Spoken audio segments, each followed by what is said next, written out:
my god, I can't see anything. Let's put my glasses on. Let's get started, shall we? Hey guys, I am back.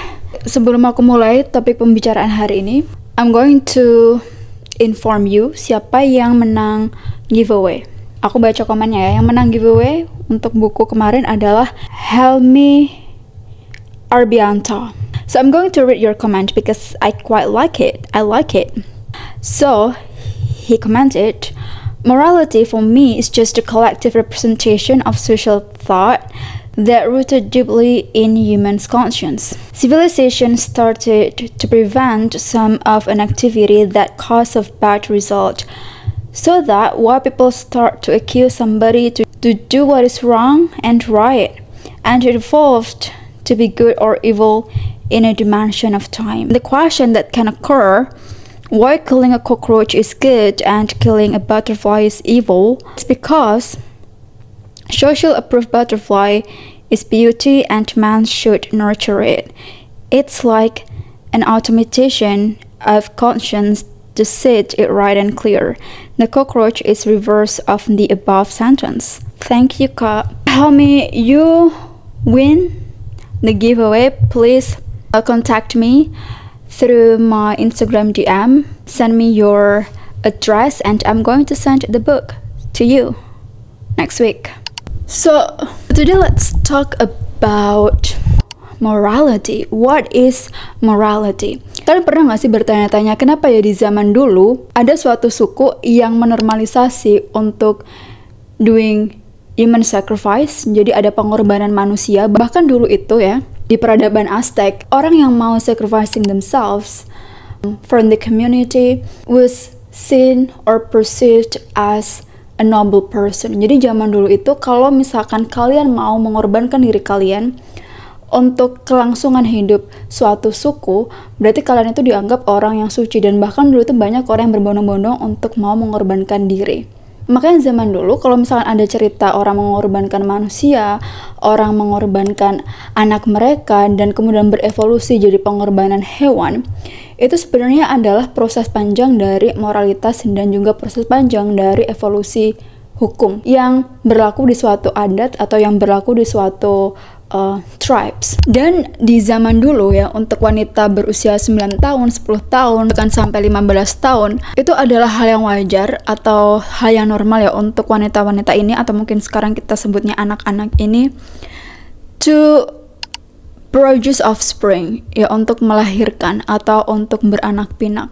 Tapi kenapa di zaman sekarang hal itu adalah hal yang sangat tabu dan kenapa banyak orang yang menganggapnya sebagai child abuse? Sebenarnya moral itu apa sih? Dan kenapa moral itu sifatnya selalu berubah mengikuti dengan perkembangan zaman? Kalau kalian tanya moral itu diciptakan oleh siapa? Jawaban singkatnya ya oleh manusia itu sendiri. Dalam perspektif antropologi ya, dan juga salah satu pemikiran Yuval Noah Harari, mungkin di buku ini kali ya, if I'm not mistaken, like in this book, atau mungkin di Sapiens, I forgot, buku aku di Sapiens ada di coffee shop. But ya, menurut para sejarawan dan termasuk antropolog, moral itu tidak diturunkan dari langit.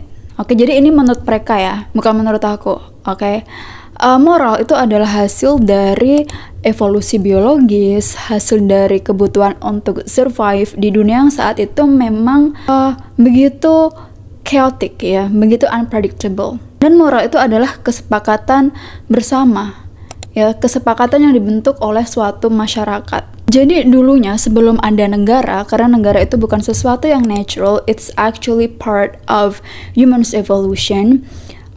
Manusia itu hidup dalam kelompok-kelompok kecil atau biasanya kita sebutnya tribes ya. Dan saat itu tidak ada hukum, saat itu belum ada pengadilan, dan saat itu juga belum ada polisi, saat itu juga kagak ada yang namanya hakim. Jadi, karena tidak ada hukum yang tertulis, makanya mereka membuat persetujuan yang disepakati bersama-sama. Karena di zaman dulu orang itu bisa saling membunuh satu sama lain.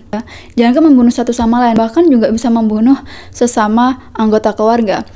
If you have read the book of Genesis, di situ kan juga ada ya cerita Cain dan Abel. Di situ mereka saling bunuh juga kan. Jadi muncul aturan yang kemudian ditulis seperti jangan bunuh sesama kelompok, jangan bunuh sesama keluarga, jangan membunuh sesama saudara.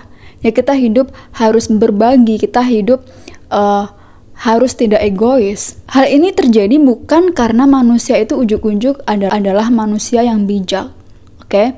Tetapi ini terjadi karena proses untuk survive. Karena kalau tidak ada hukum, manusia itu bisa mati gitu ya. Manusia itu bisa punah. Jadi dari awal moral itu bukan soal benar atau salah. Bukan soal kayak having universal virtue, but in the beginning morality is a survival kit. Morality itu adalah cara manusia untuk bisa bertahan hidup. Dan mari kita bahas lebih dalam lagi.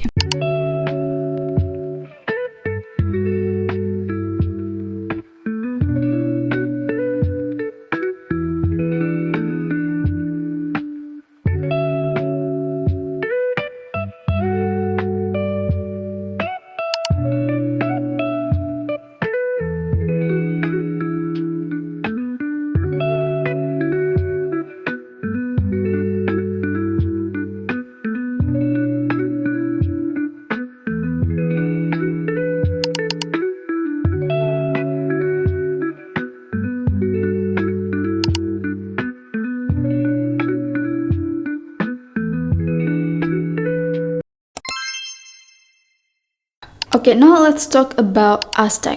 Jadi dulu itu ada peradaban yang namanya peradaban Aztec atau Maya di Amerika.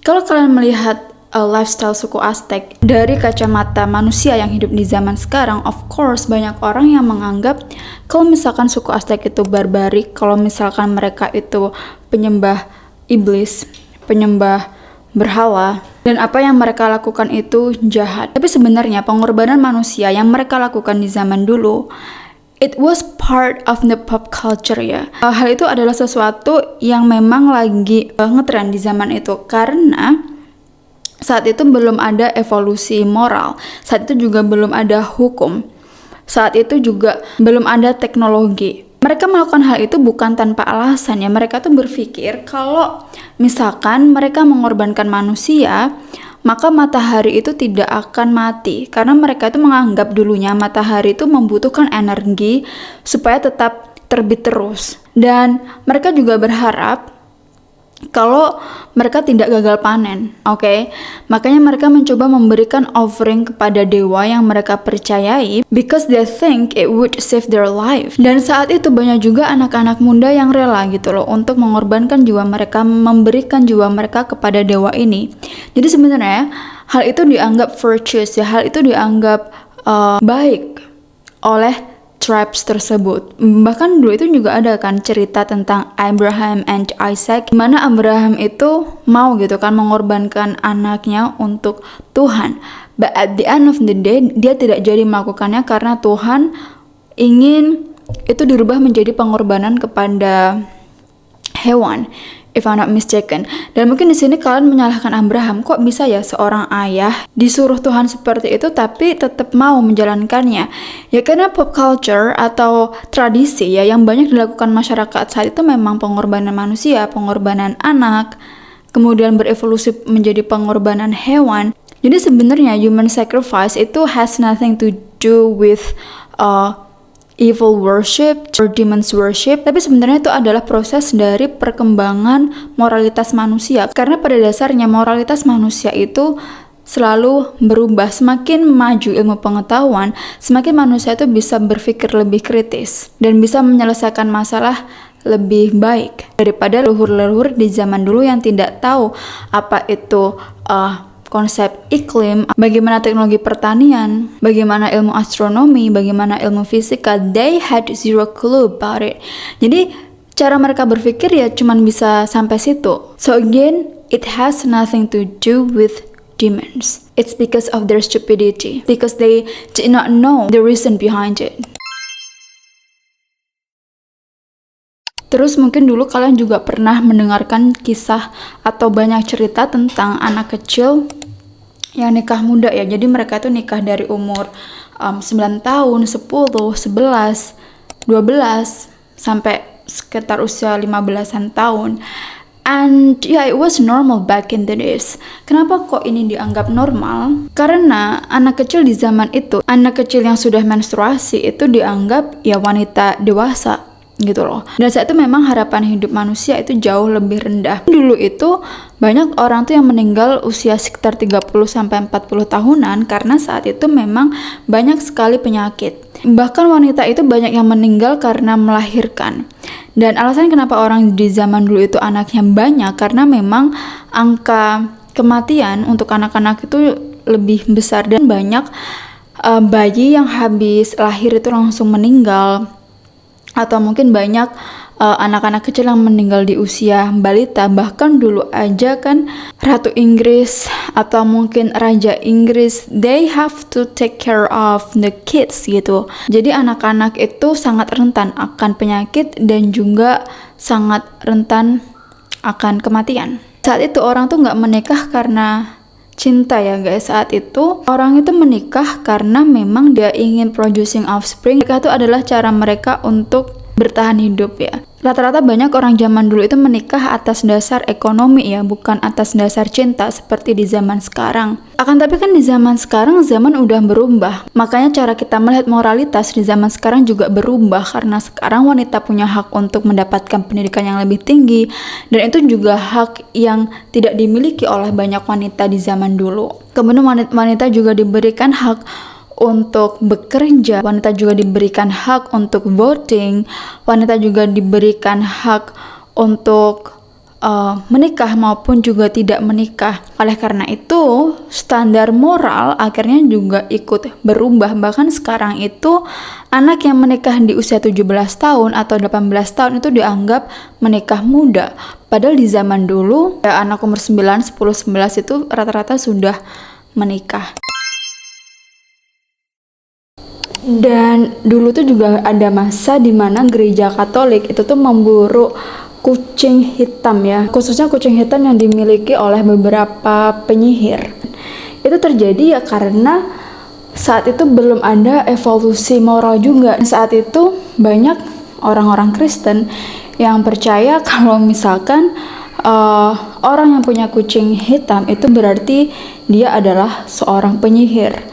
Dan bahkan mereka juga banyak yang dibakar gitu. Makanya kenapa di sini itu aku selalu bilang jangan terlalu percaya sama tahayul, jangan terlalu percaya sesuatu yang tidak ada bukti yang jelas ya guys. Di agama manapun, if you believe in this kind of bullshit, at the end of the day, kamu bisa merugikan orang lain. Kamu bisa menghancurkan kehidupan orang lain yang bahkan orang itu sebenarnya juga nggak bersalah gitu loh. Jadi sebenarnya di sini itu sifat moral itu ya hampir sama ya dengan sifat bahasa yang selalu berubah mengikuti dengan perkembangan umat manusia. Dan mungkin apa yang kita anggap baik di zaman sekarang mungkin 100 tahun lagi, 200 tahun lagi, 300 tahun lagi, atau mungkin 1000 tahun lagi juga akan berubah. But I do not know whether human civilization will survive or not in 1000 years or 2000 years. I have no clue, but I believe di saat itu manusia juga akan memiliki standar moral yang berbeda dibandingkan dengan manusia di zaman sekarang. Sekarang pertanyaannya, kalau kamu lahir di zaman dulu ya, di 2000 tahun atau di 3000 tahun yang lalu, apakah kamu masih menganggap dirimu itu sebagai orang yang virtuous? Atau justru sebaliknya? Dan mungkin kalau sekarang kalian punya masalah dengan dilema moral, atau mungkin kalian berusaha mencari tahu apa itu moralitas, so what I have to do to live my life, aku harus hidup seperti apa? At the end of the day, everyone has different value of morality. Banyak orang yang zaman sekarang itu mengadopsi moral dari kitab-kitab suci, atau mungkin dari agama yang mereka percayai, atau mungkin dari lingkungan masyarakat atau negara di mana mereka tinggal. Ya kalau misalkan kalian tinggal di negara Islam, ya harus ada aturan-aturan tertentu yang kalian ikuti di negara itu. Kalian tinggal di US, ada aturan-aturan tertentu yang kalian ikuti di negara itu. Negara Barat dan negara Timur itu punya definisi moralitas yang berbeda karena ancestors mereka juga berbeda ya. At the end of the day, there is relativity in morality, but it depends on you, yaitu bagaimana kalian mau pakai konsep apa gitu untuk menjalani hidup kalian dengan lebih baik, atau kalian mau ikut pakem moralitas yang mana yang menurut kalian baik, karena semua orang itu punya value hidup yang berbeda-beda, cara mereka melihat dunia ini juga berbeda-beda, buku yang mereka baca berbeda-beda, tontonan yang mereka baca berbeda-beda. Yeah, morality will keep changing as human keeps evolving, as society keeps progressing, I believe. So that's it from me, guys. Hopefully you enjoy this new format of video. I'm not going to take my video studio only. Kedepannya aku akan bikin kayak video isi tapi juga vlog dan gak harus di rumah. Mungkin I'm going to go to coffee shops, I'm gonna go to the park, to the library, because it's quite boring actually to make a video in house.